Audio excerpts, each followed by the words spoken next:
Good morning, everybody. Welcome to Momentum Monday. Today, I'd like to dive back into talking about habits. So, habits live in our subconscious brain. They are things that are so ingrained in our mind that we do them without thinking. That is both the benefit and the curse of habits.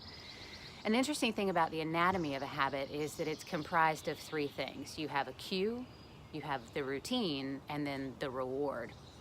So when we talk about wanting to break a habit, what we're actually talking about is the desire to change the routine. So let me give you an example. This is something that I think we can all relate to, whether you work in an office or not. So around 3 o'clock in the afternoon, you start to get a little bored, and you get up, you walk to the cafeteria, the break room, you get yourself either a cup of coffee or a snack, and then you walk back to your desk and sit down. So the cue there is most likely boredom, if you will. The routine is that you go get a snack, and then the reward is that you get a cure from the boredom for a couple of minutes, back to your desk, back to work. You can apply that to any type of business or work lifestyle that you have, but I think everybody kind of understands that example. So the golden rule, again, to changing a habit, if you will, although there are thousands of ways to change habit, it takes into consideration behavior, personality, so on and so forth.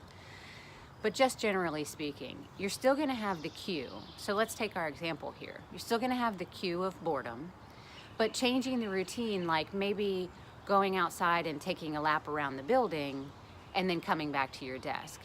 That's a different routine there. You still get the cure, the reward from the boredom, but instead of going and getting a snack, a candy or whatnot, you're actually doing something that could be a little beneficial for your health.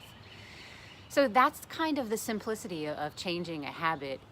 Very, very, easy to explain, if you will. Obviously, the process of changing a habit is much more complex than that. Anyway, just wanted to share that anatomy of a habit with you. Love it if you think about some of the habits that you have. The process is really understanding what that cue is, evaluating your routine, changing up some rewards to see if you can get the same type of benefit, and then, making a change for a positive outcome. Anyway, I hope you guys have a great Monday, and I will see you next week.